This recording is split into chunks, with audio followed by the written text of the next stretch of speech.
The rest of the story. It was easy money. At least that's what Timothy Dick told himself when he started dealing cocaine. He was still an undergrad at Western Michigan University when he and a friend got the idea. College students never seem to have enough cash, so they began by selling a little bit here and a little bit there, and before they knew it, they had a full-fledged business going. After graduating 1976, Timothy kept dealing, and year after year, the business kept growing. In fact, he was right in the middle of a $43,000 cocaine deal when the clients revealed themselves as cops. It was part of a statewide undercover operation. 20 other pushers got hit in the same bust. Timothy Dick was arrested and charged with possession and distribution of narcotics. 60 days in a county jail holding cell. At his subsequent arraignment, Timothy pleaded guilty. He would be released until sentencing, 8 months hence. It was all so unreal, first to the family and friends who thought they knew nice guy Tim, but especially to him. And the one thing that was hardest to believe was that he was going to prison, which indeed he was. But this is the rest of the story.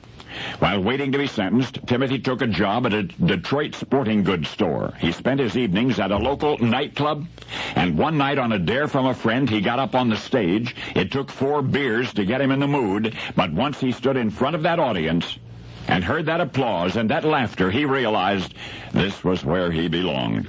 Maybe he thought after doing a little time he could try show business.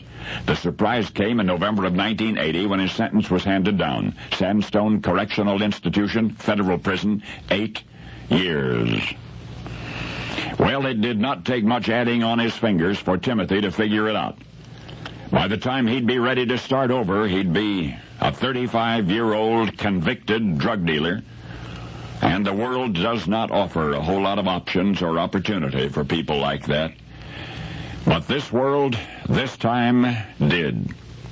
For you see, instead of 8 years, Timothy was released in 20 months. And the path from that day to this has been a straight and narrow one. By the way, the nightclub where Timothy used to hang out while awaiting sentencing, that nightclub is one still in existence, one with which Detroiters are quite familiar. The scene of his stand-up debut was Detroit's Comedy Castle. Remember, that was before he was sentenced.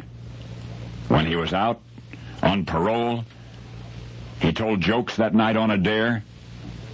Well, he has never stopped telling jokes. For the ex-pusher, with 2 years of hard time to show for his mistakes, is right now our nation's laughter leader. Our nation's laughter leader, the star of the top-rated television series, Home Improvement. You thought you knew Timothy Allen Dick, Tim Allen, but now you know the rest of the story.